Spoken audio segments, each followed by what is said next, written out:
30 minutes. For you, right? But we already read both, actually. I think for people that don't recognize the content, it's very difficult. Yeah, there's something like that. Yeah, furigana. Even with furigana, it's difficult because you have to know what it means. Like for people that know kanji, they don't have to know the furigana or like immediately I know what it means. Right? So that saves a lot of time. Like for people that don't know kanji, they have to remember len shu jo. Like what the hell is len shu jo, right? But this sentence is much easier compared to the first one. This is more difficult? This is more difficult. And she's complicated. Red, sunglasses, green. Yeah, this is the Yeah. And this is easy. Okay, any spare copy left? I mean, the document just distribute to you. You can use mine then. You mean spare one? Right, spare one. In the back, I think.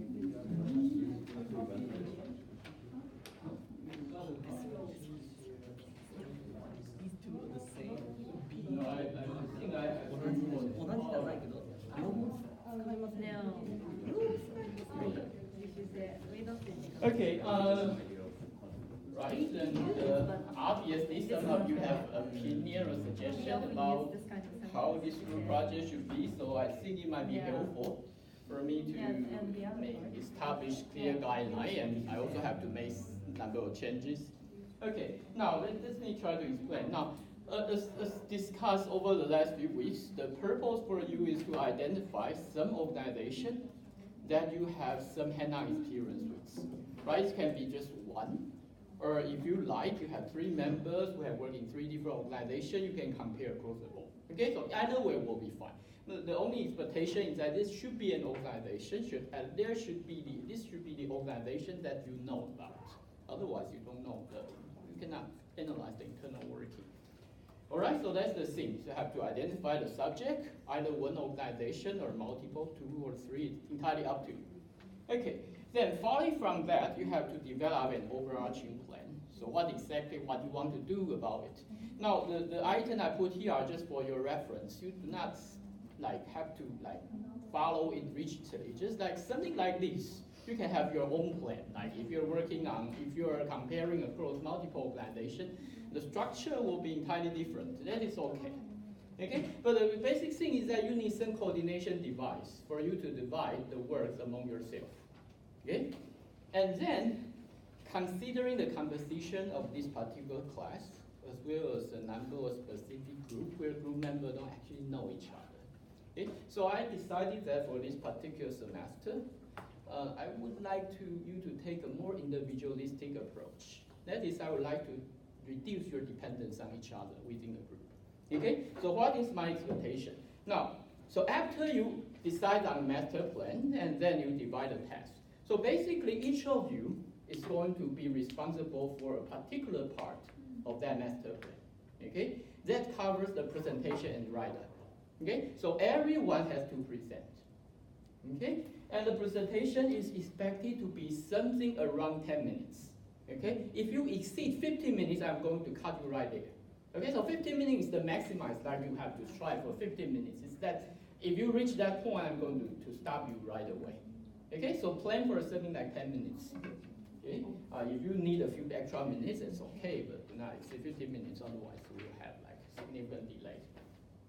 Okay, now, in addition to that, when it comes to a write-up, I do not expect one group to submit the entire whole report. Okay, so each of you will write what you have presented. Okay, so this is pretty much highly individualized work, but being coordinated by a master plan. Okay, so as to the length, people have different opinions about how lengthy it should be. Now, you do not have to worry about what your group members are writing about once you agree upon the master plan. So this is pretty much an individual assignment.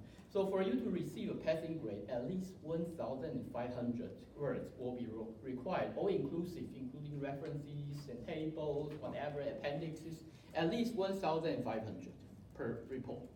Okay, I believe that is very reasonable. How much time do you need to produce that? So report probably an hour, right? Okay, but I have to put an upper limit. Otherwise, it can go on and on. Okay, so the absolute maximum, I think I put it here is 4,000, which means that if you work on exceed 4,000, I'm going to read beyond that line. What you write after hitting 4,000 does not matter. Okay, so conclude between 4,000, do not exceed that limit. So how far you would like to go within the boundary of 1,500 and 4,000 is entirely up to you. Okay, but please strive for at least 1,500. Yes?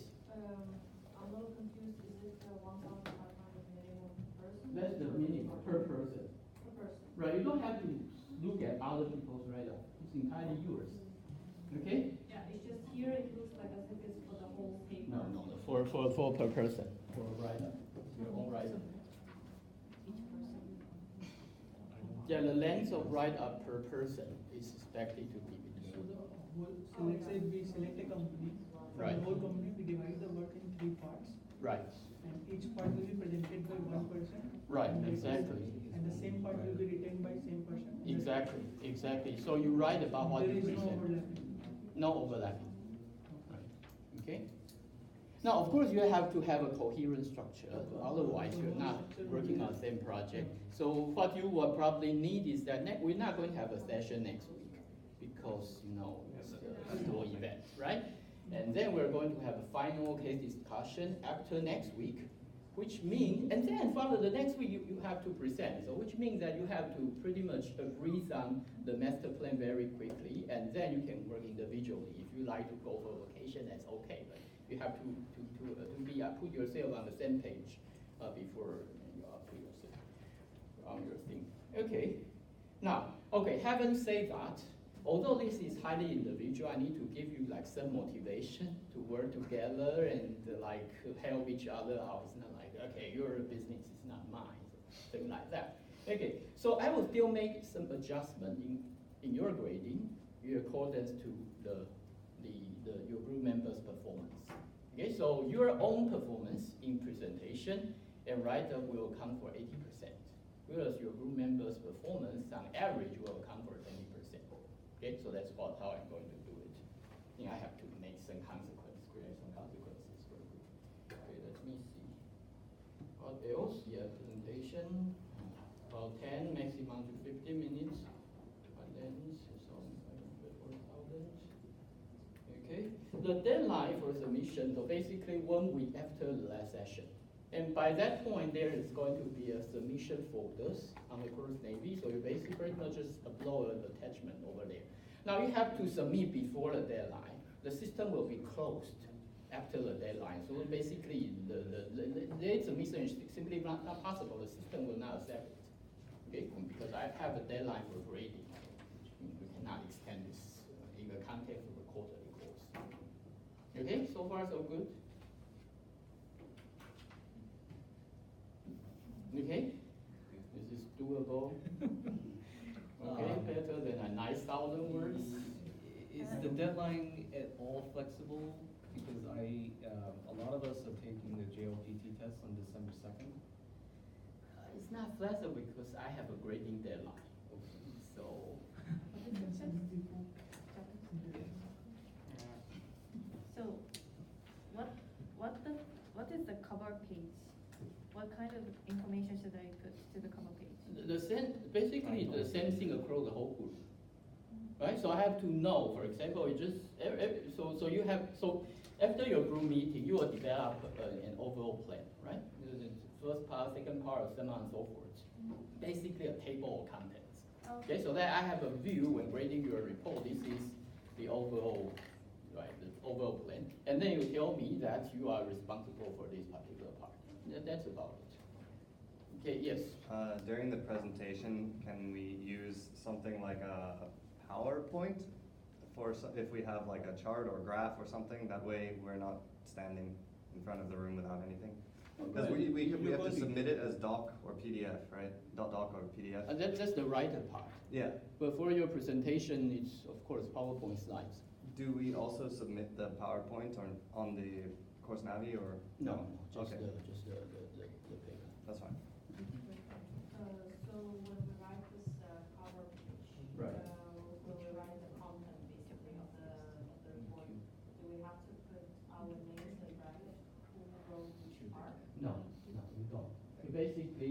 table of content will be the same across the group members. Right? You basically highlight, for example, these two sessions are my responsibility. That's it. So I know what I'm reading. But how am I gonna highlight that if I'm not gonna Maybe highlight those headings with bold letter or something. I mean, it's up to you. okay. And Right, just give me an overview. yeah, and then another question. So for example, if we decide to analyze Edgar's company, Right.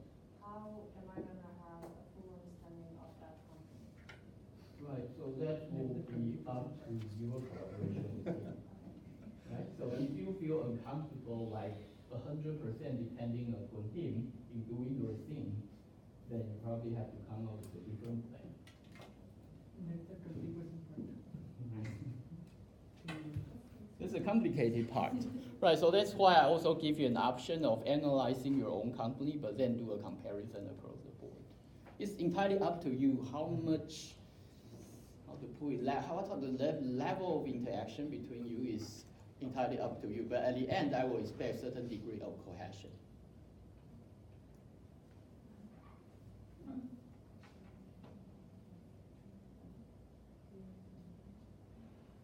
Any further questions? Another reason I developed the requirement this way is that I want to minimize the opportunity for free ridings.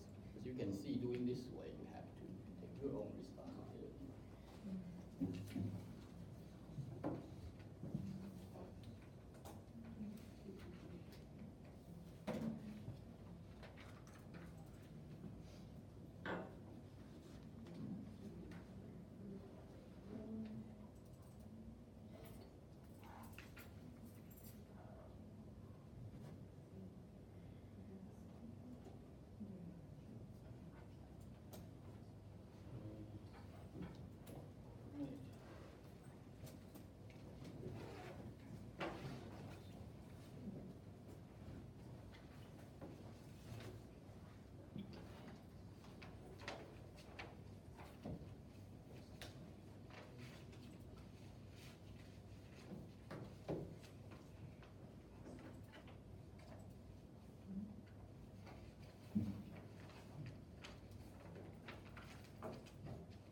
All right, so now we have two cases to look into for today.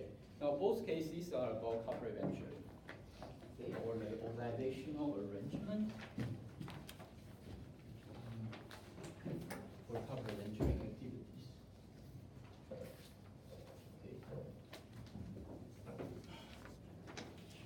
Now, the first case that we will look into is this company called Stonefinch.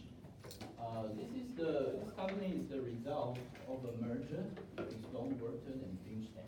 Okay, so we have to understand the historical context or the background of this company.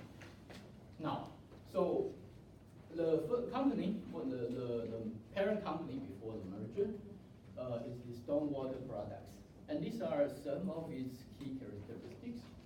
So in terms of product and business model, this is the manufacturer of water and wastewater products, founded in about 1975 history. Now, the case tells you that product innovation was not part of the company business model. So these companies relies on a complete economy of scale in production and distribution, along with well-established supply chain partnership, make it possible to copy new product on the market and quickly undercut the competition. So basically, this is the fast second strategy, okay? And relies on good relationship with the partner as well as the client. They compete in terms of price and efficiency. Okay, so this is what this company is about. It's like. Now, in terms of the governance of the organization structure, the case tells you that the Stone family, this is a family business. So the Stone family holds a majority of share and basically control the board of directors. Okay. Now, family members serve as the CEO and the chairman before his retirement in the year of 2003. Okay. Now they have a very standardized functional structure and highly centralized chain of command from strategic apex controlled by the family member.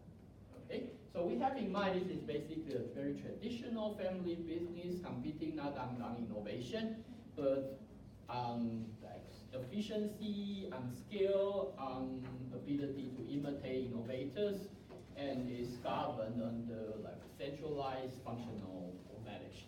Okay, so this is what this company is like. Now, what about the goldfinch technology, which was later acquired by the Stonewaters? So in terms of business, this is the biochemical firm in the water and wastewater processing market, which was founded much later in the year of 1995.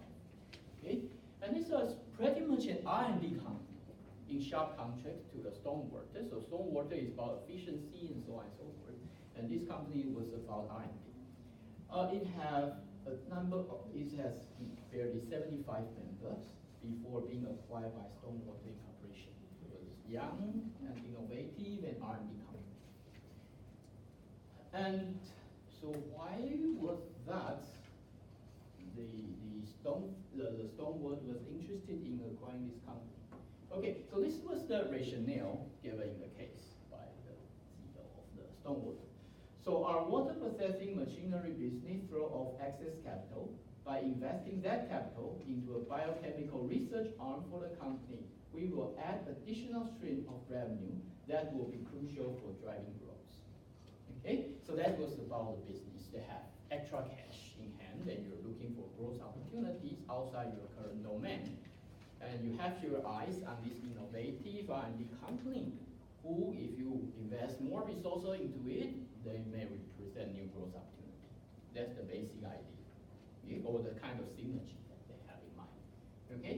And then they also have certain degree of appreciation of the founders and CEO of this acquired innovative company. So in common, like Jim Billing is energetic and far more risk taker than I ever was. Okay? And after the acquisition, over 80% of Goldfish employees choose to stay afterwards. Okay, so that's the overall background. Now, given the information you have about the Stonewaters and the Goldfish technology, how would you evaluate this acquisition? Do you think that this makes sense for you, based on your understanding of acquisition? Okay, now in the majority of acquisition, actually destroys shareholders' wealth for the acquirer. Okay, in fact, depending on how you count it, the figures go from like 60% to as high as 85%. Okay, so most acquisition fail to create value for the acquirer. Do you think that this kind of acquisition has a good rationale behind that?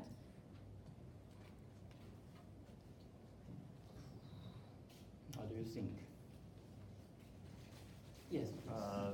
If I remember, it was a slowing. The reason was their revenue was slowing down in their like the water pipe or something, whatever original company was market was. It was making like water service. Their revenue was slowing down there. Okay. And so if they did nothing, they would be in trouble. Okay. And in terms of their structure, they're not. As you said, they don't have an internal structure geared towards creating innovation or any sort of different revenue streams. So I think if I was, then that would be one of my only options I could think of doing is acquiring another company. Okay, so you see that the growth opportunities in your current business appear to be limited. You have to try something new, but you lack the internal capabilities to try something new. So let's just acquire that capability from the outside, at least from the perspective of acquirer. That appears to make sense. What else? Any further comments? Yes, please. The company they acquired was kind of related to the current business, Mm-hmm. and they were also able to keep generating enough cash flows to support this Mm-hmm. acquired company to Right. support its R&D. So, and its main business, which is the water, it was actually becoming nature. Right. So I think in terms of itself, in terms of the acquisition itself, I think Okay. for them to decide. Okay. Any further perspective or any additional view? For example, 80% of Goldfinch employees actually choose to stay after acquisition, right? So they must see some value of being put under the Stormwater's, otherwise you would just leave. Right? Yes, please. This could also be a case of like acqui-hire, meaning they acquire this company in order to gain access to the talent, to the R&D personnel. Right. Specifically, this guy Jim Billings. Maybe they don't have somebody like this person who is more energetic, more entrepreneurial Right. internally. Right. So it's a way to hire this person. Right. So perhaps you also realize that for you to explore new opportunities, you need people with different personality and background and experiences, and you don't have those people within your existing organization. So let's hire these people from the outside. So we probably value not only the leader, but also those key people who are working under this funder.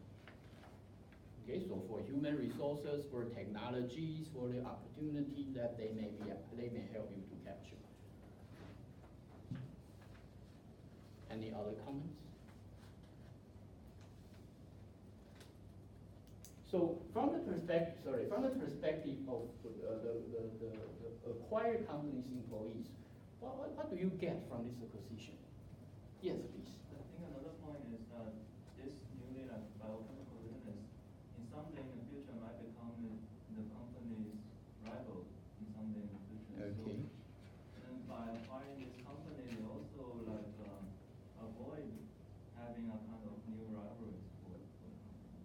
Okay. Now, suppose that there is opportunity for corporate application or vertical integration. If they grow any further, then probably will become the competitor of yours. Or probably this company will be acquired by your current competitors, right? That's also one reason. In fact, that's one reason that some acquirer pays so much premium to acquire a target. Usually they may be under the thought that if I don't acquire this company, then the other people will, and then I will be in a bigger trouble. So I probably will not reach much financial gain from this acquisition, but if my competitor got these targets, I will be worse than off. So let me just avoid even worse situation. Okay, so we have some ideas about the potential rationale. But we still haven't answered the question. So if you are in the position of Goldfinch employees, why would you have a positive attitude toward the acquisition? Now, 80% of people choose to stay. Yes, please. Because Goldfish was a small company. Now they have a big company that will provide them some cash to continue to do the research. Okay. Maybe they're interested in that, having the same freedom to do their research, but with Right. more money to do it, to be better. Right. So I guess that was one of the motivation to stay. Right. Now, if you put yourself in the shoes of these people, so basically you know to grow your business, you need no cash for capital. Now, there are multiple ways through which you can secure this money. You can acquire a larger corporate parent, or we can go for like additional fundraising, venture capital, and so on and so forth. So what kind of relative benefit do you have for being acquired by larger corporate parents instead for try to get some venture capital investment, for example?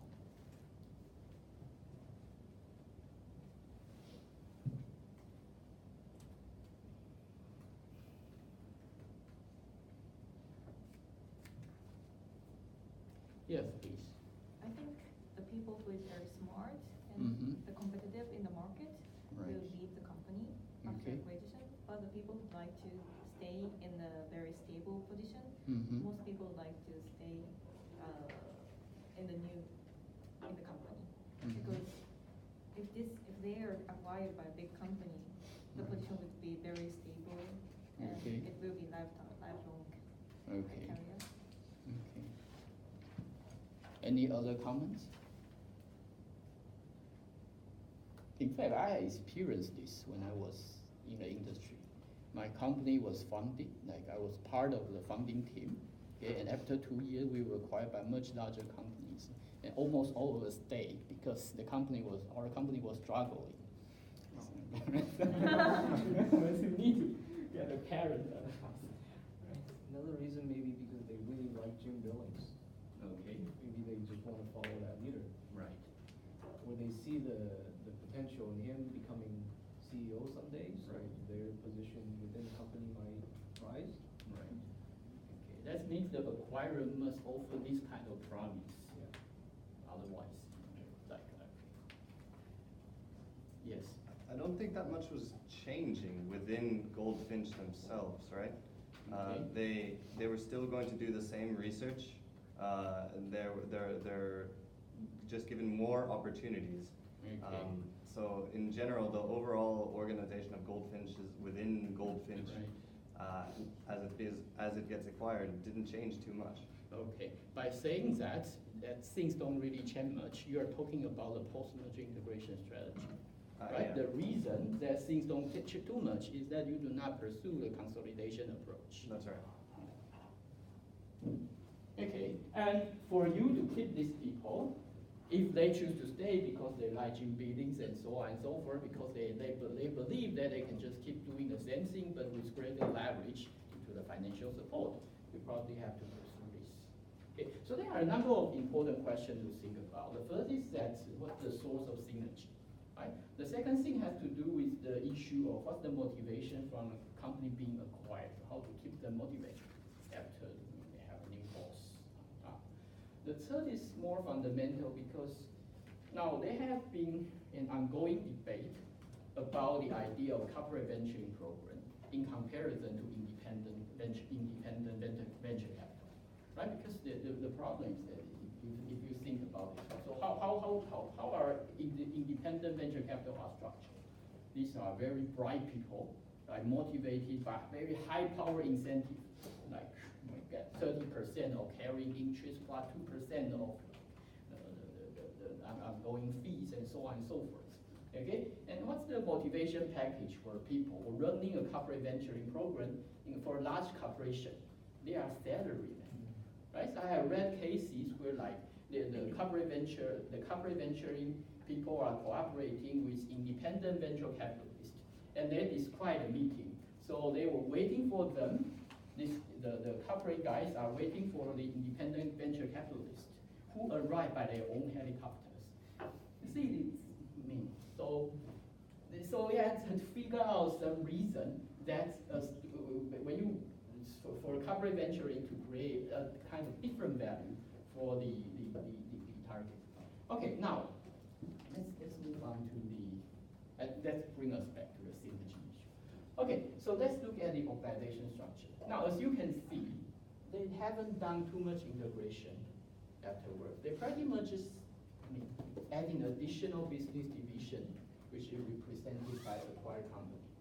Okay, this has not been changed. This is the old Waterstone Solution Company, and this is the newly acquired company, which becomes another parallel type of business division. Okay, now this also tells you they're not pursuing a so-called consolidation strategy. Okay, so that was the organization structure after the acquisition. Now, the interesting thing happened. These guys, when the family member retired, he actually, instead of picking another family member, he actually picked this Billings as his successor. And why was that? Because when this guy, Billings became the new president and CEO after this old family guy retired, the mandate was profitable growth and diversification of the expanded company. Okay, driving energy emission then could not be complacent. So that's what you were told to do, or what he was told to do when he took over as the position of the president and CEO. Okay, so that was the mandate he was given. So you have to like realize or to fulfill your major responsibility by the means. Okay, and this was the priorities of the new president and CEO. Okay, so it was like we have to build a culture of experimentation, okay? And good culture requires good people. The reason you want a good culture of experimentation is that you want the good people. The good people are attracted to good culture, okay? So what kind of people they want? They want people he described as the falcons. So for their wings and drop through the air at 200 miles an hour, down their prey. So this guy, he believed himself was a falcon and entrepreneur at heart.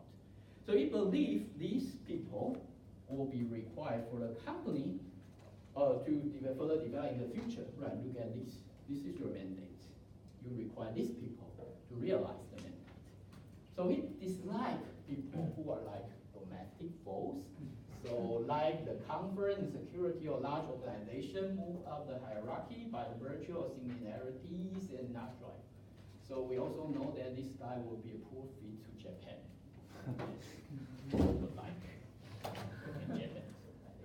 Okay, so that's his part. So that's the mandate, and that's the priorities. Okay, so that's the culture and people part. He also tried to initiate some kind of like new program, and that was the idea he had in mind. So let's go for this entrepreneur subsidiary approach. So this was the proposal he put up with shortly after he took over the strategic leadership. So let's try to do this. Let's try to establish some of these entrepreneur subsidiary.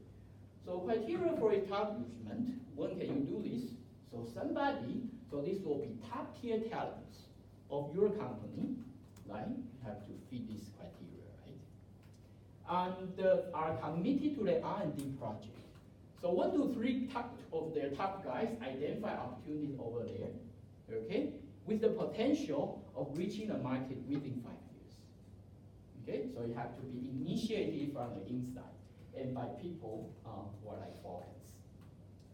Now, in terms of financial and human resources, okay, so you have to motivate these people, right? What kind of motivation is like? So stock issue at $1 par value, of which 80% will be bought by the parent company and 20% will be bought by the team. Okay? And the interesting thing, another interesting thing is this. So this entrepreneur subsidiary will be staffed mainly from the outside, and the parents will not pay salary to these new hires. So basically, you can put yourself, try to imagine this. So you have some pretty good idea about new business, about new products that can reach the market in 5 years. Okay, maybe you propose that alone or gather 2 friends together maximum. Okay, and then you try to hire from the outside. Those people who might be helpful in realizing your vision for the future. Okay, and then you try to cut a deal with your parent company. Okay, so let's establish a legally independent entity, of which we, our team members, will purchase 20% of the share, whereas the parent company are going to earn 80%. Okay, and start the issue at $1 par value. Okay, now so what will be the expected return for member Evolve? So there will be a merger agreement. So Stonefish options will have an option to acquire the stock of the team member, the share of the team member, through a one-for-one exchange. Okay, so the Stonefish stock price range from $45 to $71 during the period to which this program was implemented. Okay, so we can do a quick calculation. You pay $1 for the share, and when they acquire the share back to you, they pay between 45 to 71. Okay, very huge returns. Okay, what do you think? Okay, now let's evaluate all these together, right? This is the mandate. What you are expected to do when you take over the position of the top leadership. And these were your priorities, the culture and the people you try to attract and retain. Okay, and these were the way through which you want to facilitate the internal entrepreneurship or intrapreneurship. Okay, and this will be the financial motivation for them. What do you think?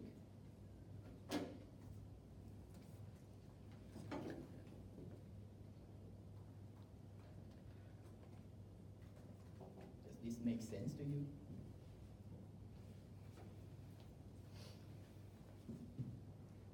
From the view of the worker in the subsidiary, yeah, I think it makes sense. It's a good deal. Right. I don't take very much risk of my own, and if I do a good job, then I make a lot of money. Right. And I have kind of a guaranteed, it will definitely sell in 5 if I do it well. Yeah. Yeah, I work under the comfortable umbrella of a large corporation, but still there's a huge upside if I achieve success. And I don't have to like spend time negotiating with this like venture capital. These two are like very nasty. So why not? Sounds like a good deal.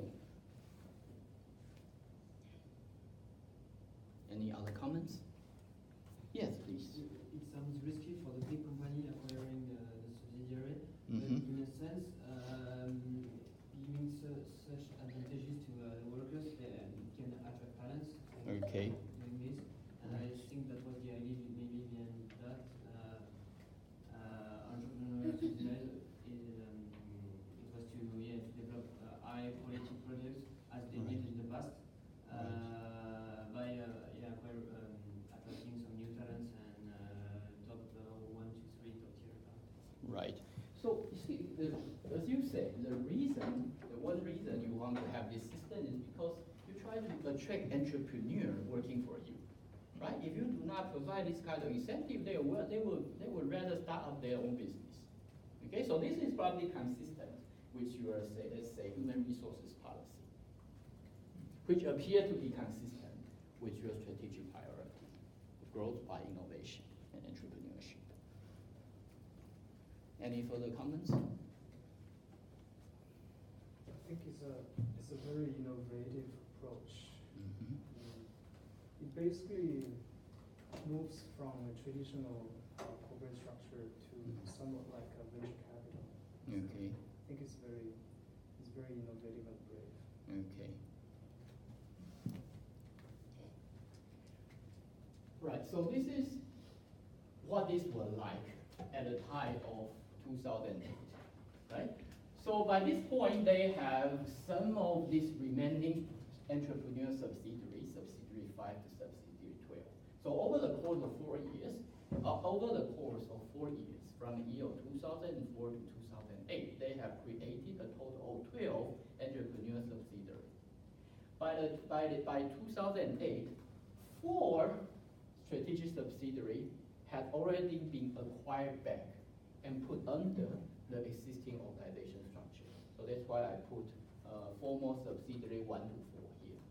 So these were pretty much products and R&D and product development subsidiaries. So when they were merged back, they were put under the research and product development functions under the solutions division, okay, which originated from the entrepreneur company to begin with. Okay, but they still have an additional like 8 entrepreneur subsidiary over there by this point. Okay, so they did not really change the organizational structure too much. What they tried to do is to add some additional organizational mechanism to implement this new idea. All right. So, and these were the financial results provided in the case. So what do we see here? Try to interpret the figures here. So we have 3 things here: the water product division, the original corporate parents, right? The solution division, this was the company, the innovative company or entrepreneur company being acquired. Okay, and then we have entrepreneur subsidiaries. Okay, so the unique guys, some of them were managed to create profit and revenue and so on and so forth. Okay, let's look at the sales. So this was 4 years into the implementation of the entrepreneurial program already. So 4 years into this, the sale being generated by water product division, the old division, accounting for 44%. Okay?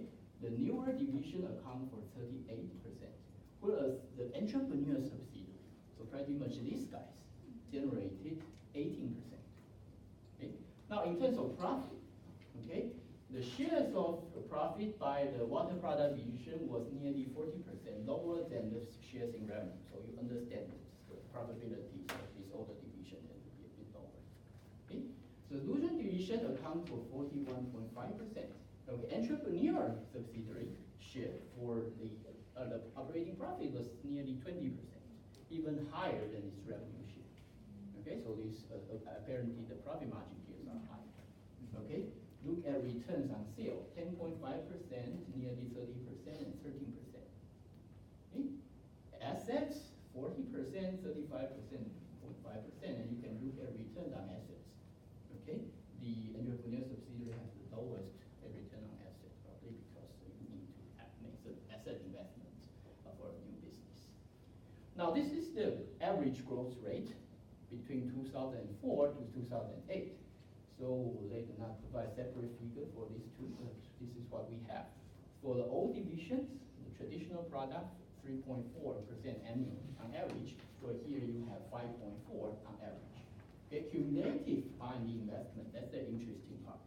As you can see, most of the R&D resources were even before the implementation of this entrepreneurship program. Even before that, before the implementation of this new program, the old water product division only had 30%, less than 30% of the R&D resources. Situation become even worse for this old water product division. They now have merely less than 15%. Almost all the R&D resources were diverted to the new division as well as the entrepreneur division. Okay, so what kind of impression do we get from here, from these figures? Well, I think that kind of makes sense, right? Okay. Because number one, the water products division was never innovative in the first place, so the allocation to R&D may be relatively constant from a nominal perspective. Right. So I think that part makes sense. And since his task is to grow the business, then I would also have allocated my R&D towards entrepreneurship, and that would be all your innovation, essentially. Right. So if we just look at the figure, the figures, the absolute figure do not change too much. The reason the share is dropping because you're channeling more resources into R&D, into this more innovative business. Okay, so that's appear to be in line with your initial mandate. You are supposed to grow by innovation and diversification, and that's how you allocate your resources accordingly. Okay, what else? What else do we see here?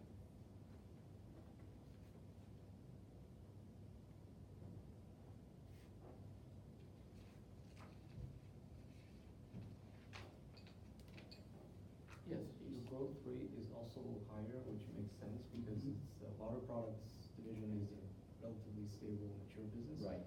So it would make sense that the solutions and the new subsidiaries are growing at a faster pace. Right. Let me ask you. So have any of you worked in a relatively mature and stable business? Yes. What's your annual growth rate? 2 to 3%. Right. So 3.4% is not bad at all for that kind of business. Right. And considering the fact that you're not investing more into the R&D to improve your technical competencies.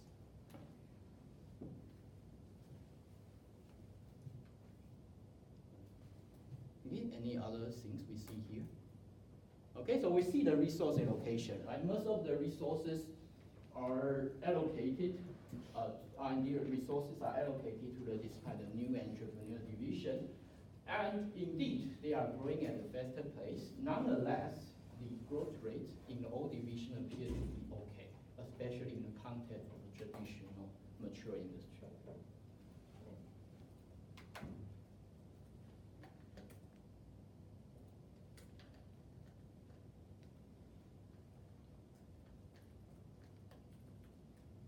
Any further feedback, please?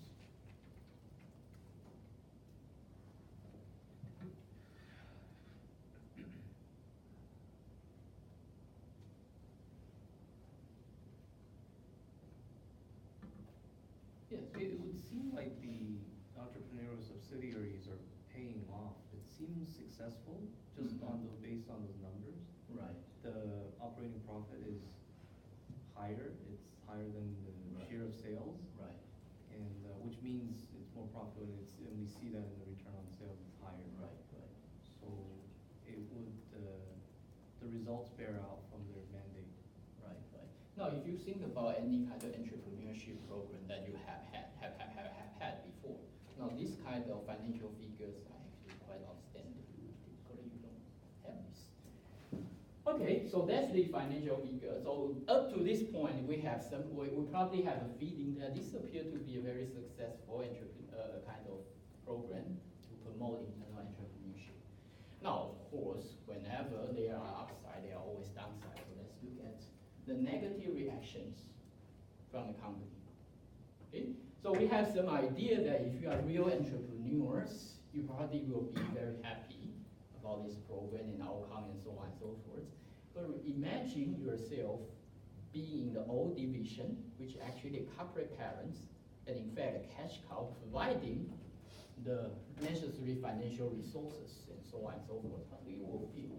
Okay, so the head of the sales, the head of divisions was saying that I'm staring at the resignation of 3 of my top salesmen.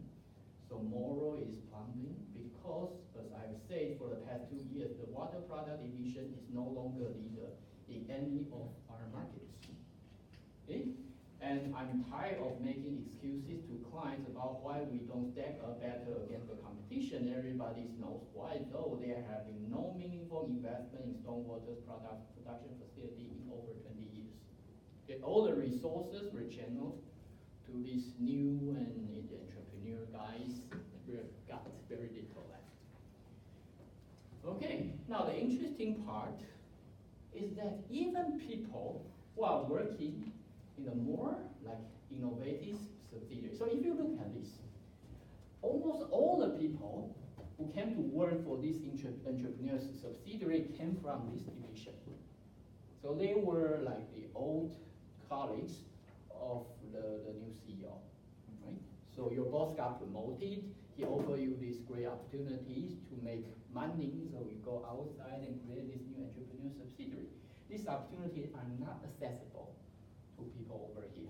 So it is understandable that people here would not be happy, especially given the situation that despite the lack of resource support, they are still performing quite well. Right? These are not bad financial figures. Okay? So of course they will be unhappy, but what happened is that even people here are unhappy as well. Why is that? Now, so the solution divisions that we were the same, but they were different. Okay, much richer and more entitled, and they never really merged back. Now, the rest of us were always on the outside. The process had become a little predictable, really interesting. We're stars, things go hush-hush, and rest of the new subsidiary is announced. The subsidiary people are always bringing in non-standard platform. At last count, I think we had 3 ERP platform, 3 network. Without back office ERP integration, we cannot leverage project synergy in communication, collaboration, and coordination, right? So this is the situation. They were bad here, but they insist that their products and services are different. So they need a different IT platform. Okay? Not only that, just imagine when they were bought back, how much money they end up getting. Right? So they were much richer and they see themselves much more highly. They're like having like all the social event together and keep those people who have never participated in this to the outside. Okay? What is more interesting is this guy, this lady actually. So he was the leader of one of these formal entrepreneur subsidiaries. Okay? So what do you think? Yes, please. It's understandable because what the water division financed the other one, and Right. now the employees of the new one, the subsidiaries are richer, and there are these informal groups inside the company that excludes the people from the water division. So Right. yeah, for them that's not a good situation. Whereas they perform well. So Okay. there maybe was a mistake, and yeah, now they have like different systems, and I think that's a lot waste of money somewhere. Okay. Having too much system, they can't analyze the data correctly and Right. to compare the divisions. So yeah, that's So we have two problems here, basically. We have to address the moral problem in the old divisions. After all, they are cash cow. You cannot just kill the cash cow, right? On the other hand, even employees in the newer division, more innovative division, are unhappy because it's not like everyone got the opportunity to participate in this kind of initiative. Those who don't will feel excluded. And those feeling of inclusiveness will be heightened by the fact that your boss is now somebody who had that experience before. Okay, so you probably feel that she is more biased toward those people who have this experience. You are like a second class or second tier people in this organization. So these are the two problems you have addressed. So what should we do? Can we address this problem while keeping the entrepreneur spirit and keep this kind of performance, at least the right side performance? Yes. I think implementing some form of cycling between I don't remember what they're called, but the former already merged back into the technology solutions area. If you cycle them around and maybe make sure that the members of the original subsidiary are now split in between different areas, I think that would help. Okay, let's see. So they were here. How are we supposed to? Where are we supposed to cycle them? Well, I was going to suggest between just within solutions in general, because it looks like they're kind of a separate form. There was original solutions, right, and then there's the subs that merge in, correct? Okay. So within solutions, it's not just it doesn't just consist of the former subs that merged in. There was also original solutions within that that I guess section of the company. So mixing them around within solutions department and within technologies would allow, I guess, a better merging of the two kind of types of people. Okay. So at least you cannot establish formal internal boundary in line with the formal subsidiary boundaries.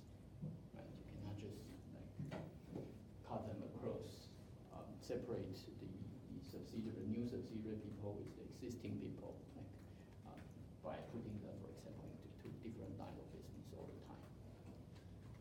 Sorry, this was a strange point for me because when most entrepreneurs, I mean, even the other case talks about entrepreneurs, right? When they come out, usually it's only 1 in 10 that's successful.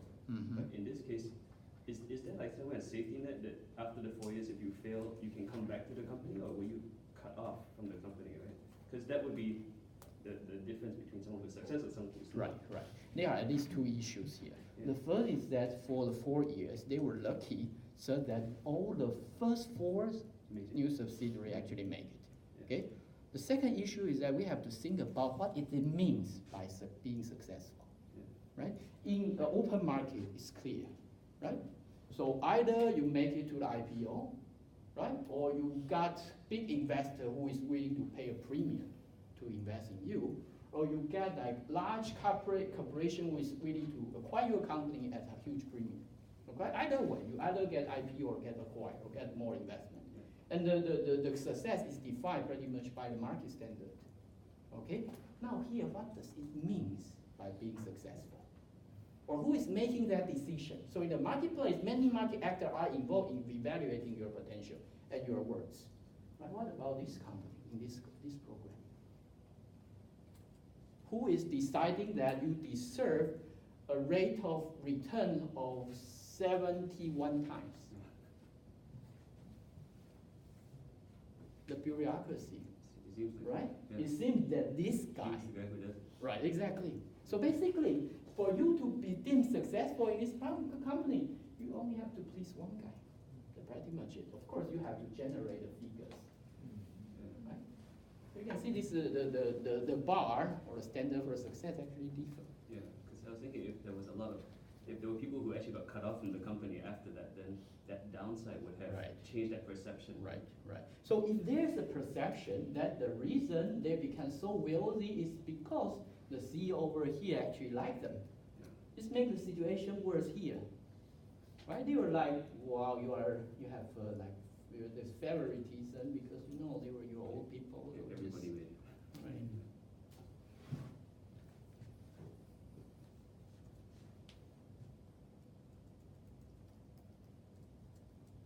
You do not necessarily know. So people here do not necessarily know what these guys are doing because I mean it's entirely different. We are in very different worlds, so they cannot really evaluate the potential competitiveness of the new product being developed here.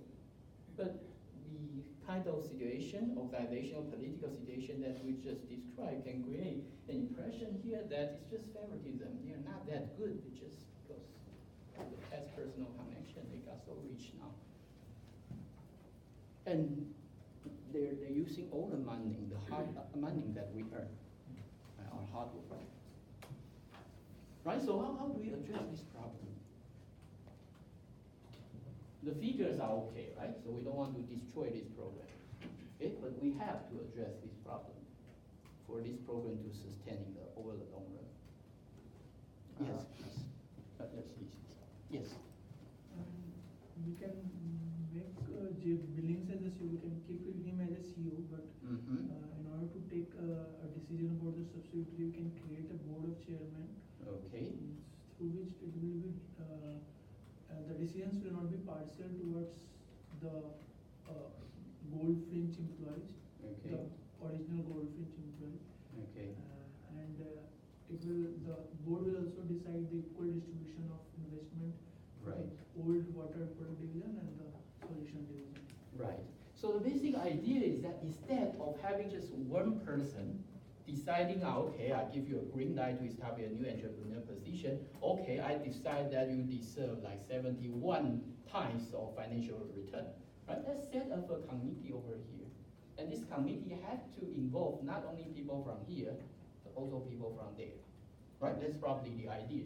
I mean, the money, the financial cash, the large chunk of financial resource you have or investment actually come from them.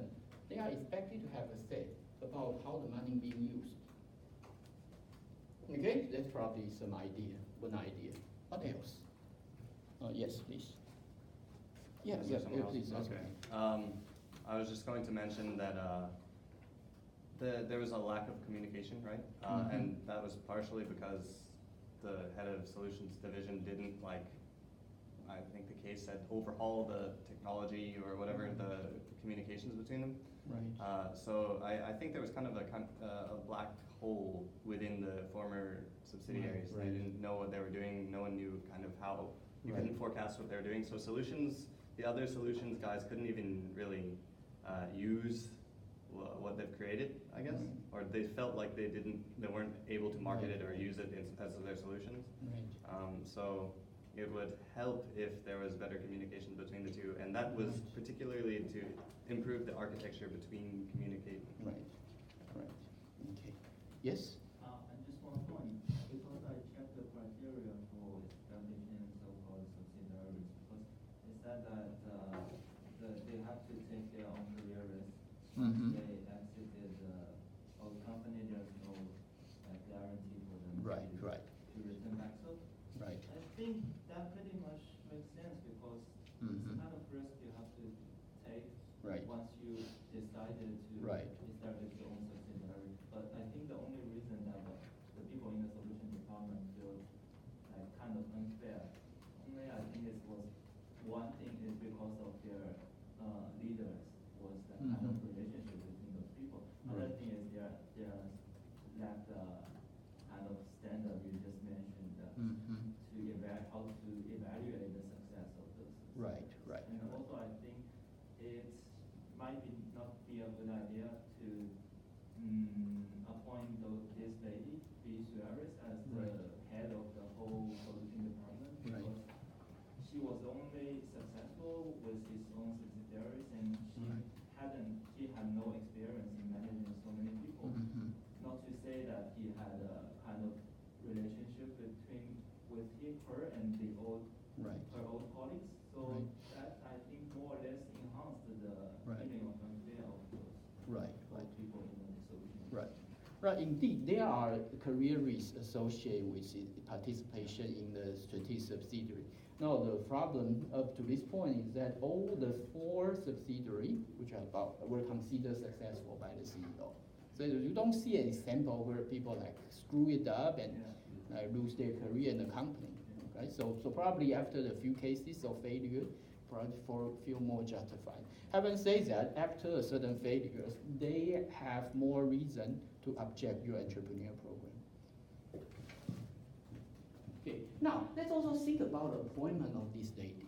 It seems obvious to us that if you are looking for some kind of integration, okay, between those who have participated in the entrepreneur program and those who have not, appointing a lady who was in those programs before does not appear like a good idea, right, for the integration purpose.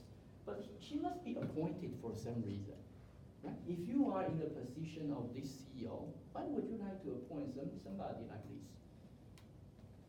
What do you get from having this guy leading the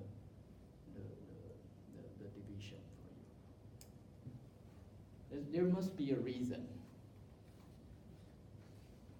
Yes. The reason was that the subsidiary she was previously in charge of was very successful. Right. And therefore the thinking is, well, if she can successfully lead this subsidiary, then she Right. must be able to manage and lead the entire solutions team. Right. Well.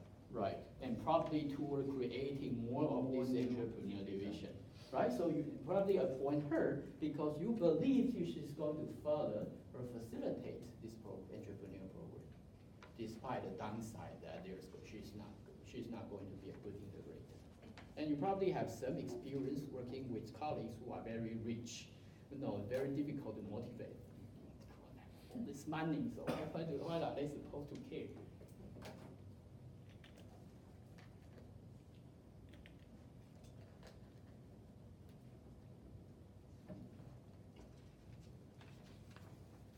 Okay, so what should we do to address the problems? Another problem, okay, in addition to the desertification, in both divisions is this. Right, look at this. Okay, the process has become a little bit predictable, really interesting where stars, things go hotshot, and first a new subsidiary is announced. What does this tell you? If you are working this division, what are you going to react? Or what are you going to do when you have great innovative ideas?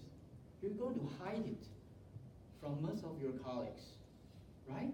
And see whether you can convince your close body to form the entrepreneur team and get your outside friends and get these very attractive entrepreneurship colleagues and try to work on things independently. Right? If things work, I become very rich. If I don't make it, it's okay. That's my own money, 20%. But at $1 per share, it's not a big deal, right?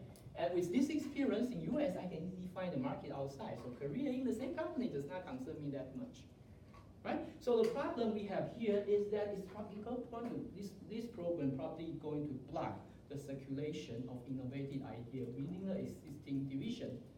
Okay, and probably will result in unnecessary fragmentation of the organizational structure.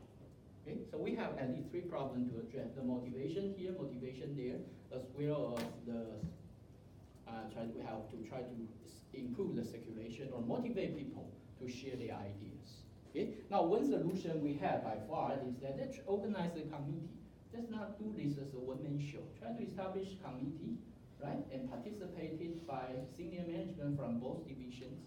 If money comes from there, they are supposed to have a say. And there are also people in the new division who will not be directly involved in establishing new subsidiary, but get them involved in different ways.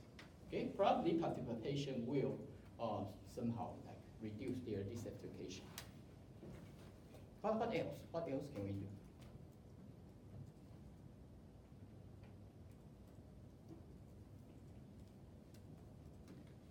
Yes, please.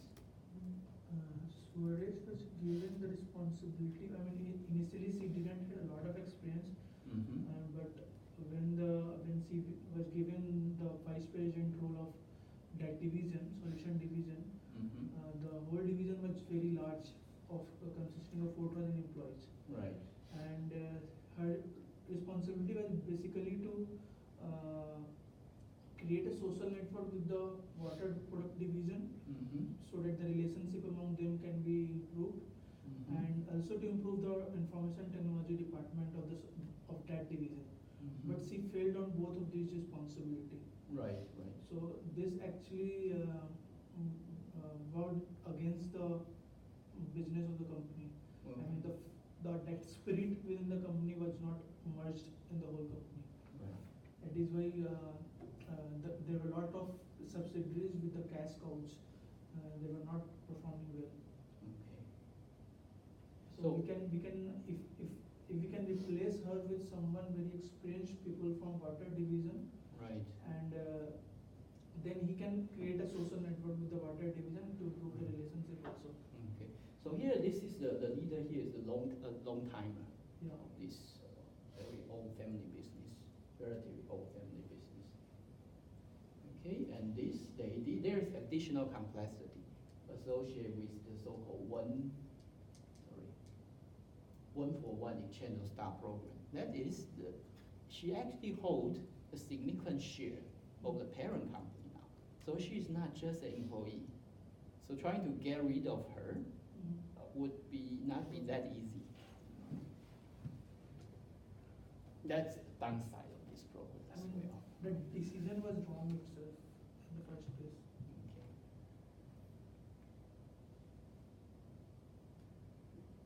So we probably have to replace her with somebody else.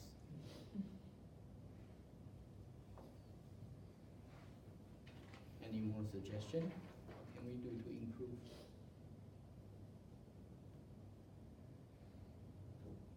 Yes, Maybe, please. Spencer already mentioned this before, but not just cycle or rotate the people within the solutions department, but Mhm. maybe deploy them in the water products division. Okay. Give them some, I guess, more new blood. Okay. See if they can come up with some innovations. And maybe open up the subsidiaries program to those people on the water divisions department Okay. also. Okay. Not just the solutions department, but anyone in the company can Right. have this opportunity. Okay. Yeah, try to promote that program more actively. Because if you look at this, so he actually come from this division. So he was considered an outsider, right? These people in older division to begin with. And now you're implementing a program that benefit only your division. Of course, we are unhappy. Maybe the employees know that this was gonna happen, that's why 80% of them stayed. They basically just used the company that acquired them for their, own financial benefit. Right. For the employees working here, chances are, right, for people From from that here, they perspective, just it's very smart decision for them to stay.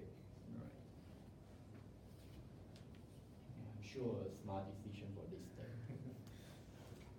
So there's a problem that we haven't mentioned yet, and that's that the talent from the water products division, not only are they unhappy, if they're unhappy but they're still making money, then, I mean, it's not as big of a problem, but a lot of the people from the water products division are actually, they're leaving, right? Right. And so the cash cow is, Right.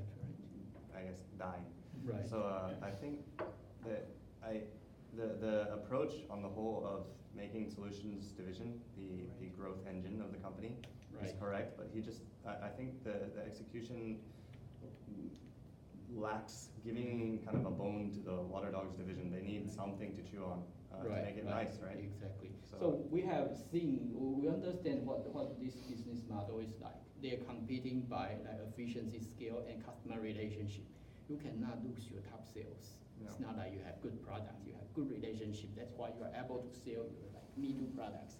Right? So losing these people is going to be a big problem for you. And especially just look at the financial resources they generate. You don't want to lose this. If there's a problem here, there's a problem there. So we have to fix the problem here as well.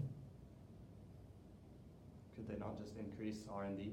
I mean, if that's what they're complaining about. Right. It's just not just R&D. You also feel like tired of having to make excuse to your clients. That why is that your products are so bad?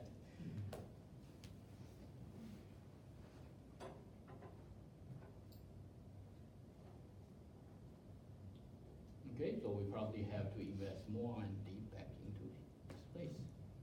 Yeah, so when you mentioned previously about having a committee, make sure that you also have people from the water Right. product division side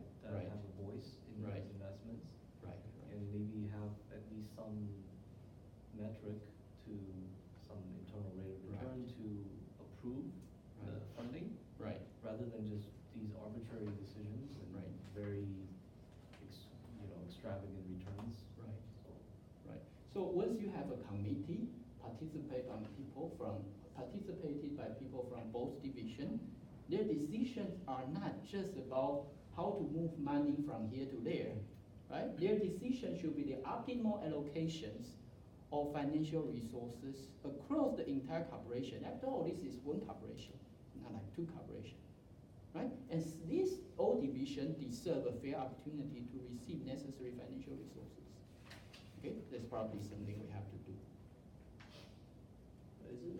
Shouldn't that already be happening at like the C level? So I mean, the CEO would already be having those discussions on allocation with the water products division and the solutions division. Right, right. That is supposed to be his responsibility. Whether he is doing a good job in that is the question. Or probably this is just not one thing that he can achieve alone. So after all, he's an outsider. Whereas most of the employees here have been in the company for such a long time. Right? So, and you're building this kind of program which they think very unfair. So you don't really have the legitimacy or the ability to convince them I'm going to be fair to them. I'm going to be fair to you alone. Probably you have to get some endorsement from people over here as well.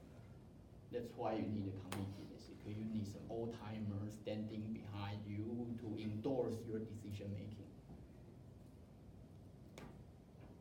Yes, please. So, in the water products division, they have a development section and they use R&D, right? But so if it were easy to mix the two, like the guys from development on the water products division into solutions or technologies on that side, as well as kind of, or if not like break up teams, just have some program where they could come over, mix up, get invigorated, and also have some of the research and product guys goes over to the water products division, that side, to kind of learn a little bit more about the company they're working for. But from what I understand, I'm not sure they really mentioned much about the development section in the case, but if they're all old guys, maybe they're not really the type of guys who would be interested in the type of development and entrepreneurial spirit that you have in that sort of solutions and technologies section. I'm not sure. Right. One idea is to, as you say, is to establish some horizontal linkages between here and there. Yes. But that will depends on at least two things. Whether the first will be the extent to which the product or services in two divisions are related to one another. But based on the information provided in the case, they appear to be related. Right? So probably there are opportunities for working together. The second have to do with the human resources. If these are just old-timer doing incremental thing, and these are like young guys, I mean, doing very innovative things, then probably they don't mix well together. But it doesn't hurt to try, I think. Yeah. Or you can take it even a step further and just pull development and R&D out of both divisions and centralize it. Okay, so instead of following a strict divisional structure, let's centralize some of these functions. Right? So move all these product and maybe not necessary just everything, but probably some kind of more basic stuff can be put under it and draw people from both divisions and mix them up basically.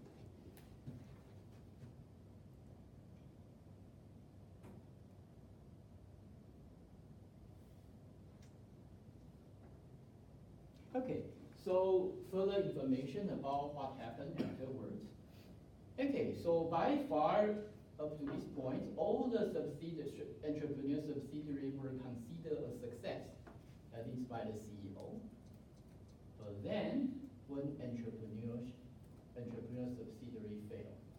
Okay, and then following from that, so after the top three sales resigned, the leader of the old division also resigned. Big problem. Okay?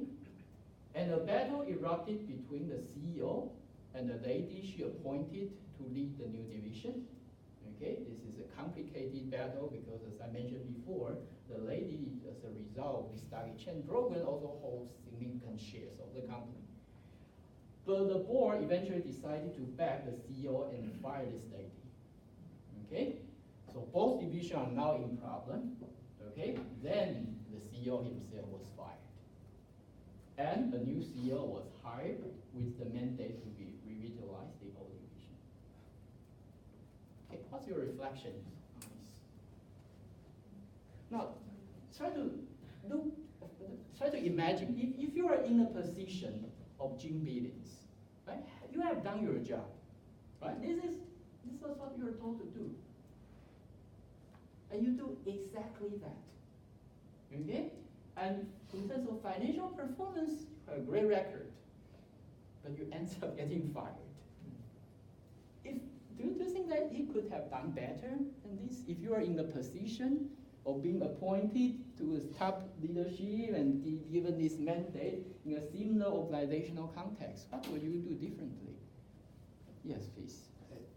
It's surprising to me that, I mean, he was CEO for like, what, even more years than that. Right. And Water Products Division suddenly surprises him by having these people leaving. I can't imagine that within those years he did not know that this is happening. It's the CEO's job to balance. Not possible, right? Yeah. These people are unhappy. It's not like they suddenly become unhappy and decide to resign, right? This must have been developing over a long time, especially given the fact, like the guy, the division head who eventually resigned, have been there working for the company for over 2 decades.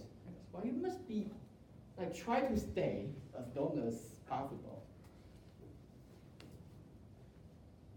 Yes, please. I think when he was first there as the CEO, usually when a guy, for example, was like from one division and then appointed to a higher level Right. of management, Right. I think usually the first thing he will do is try to please people from other divisions, not his original division, because he already has enough power and influence there. So Right. you have to first, for example, in this case, this guy should do something at least to please the guys in the water product division. Okay. To balance the two sides. Right. But what he did is only try to create some better environment for the solution division. Right. So he didn't actually do anything to either motivate or like please those guys from the old department. So I think that led to the situation.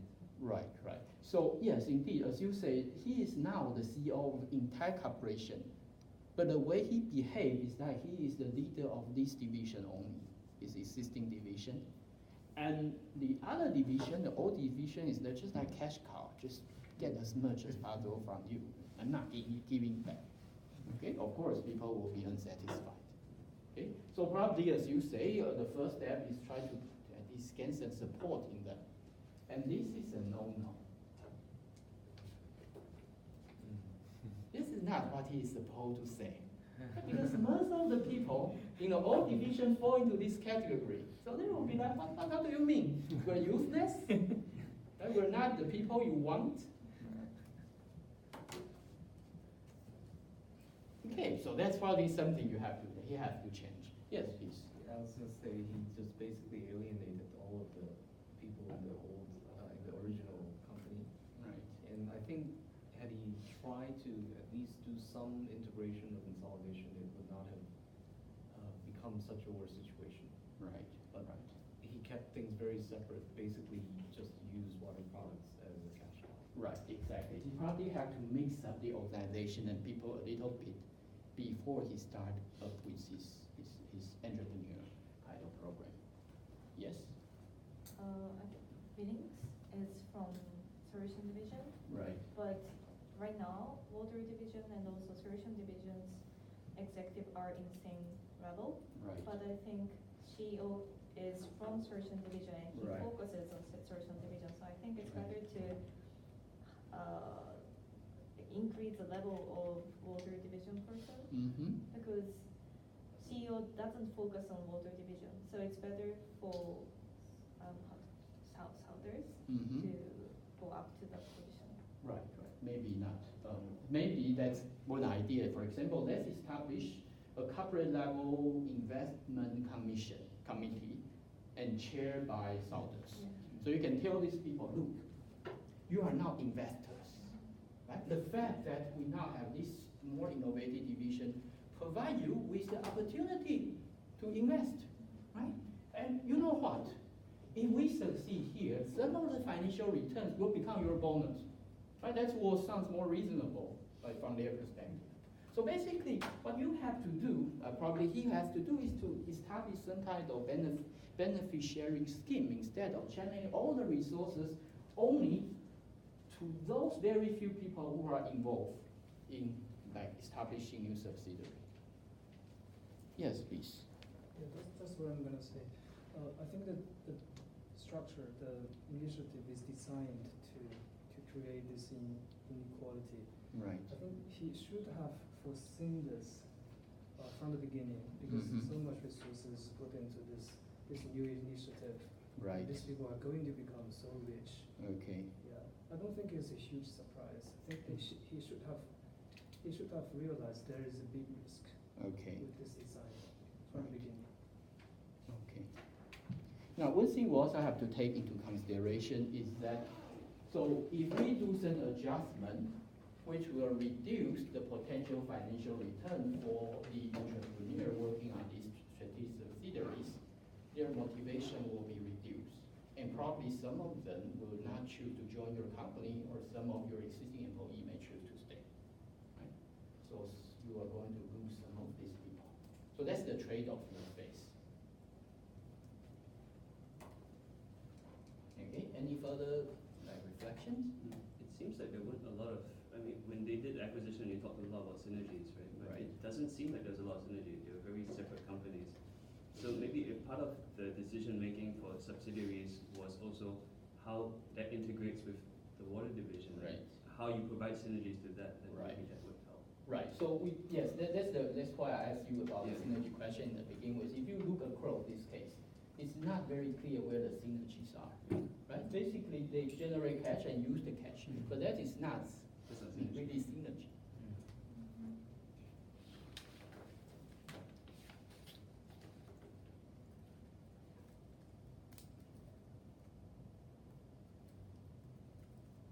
Okay, so for example, if you consolidate some of your research and development functions, that's synergy. Right? If you have people like some kind of exchange and learn from each other, and so that they all become better off, that's synergy. But the way they operate, completely separate organization, and the only thing that's connected is cash flow. That is not synergy. So more has to be done here.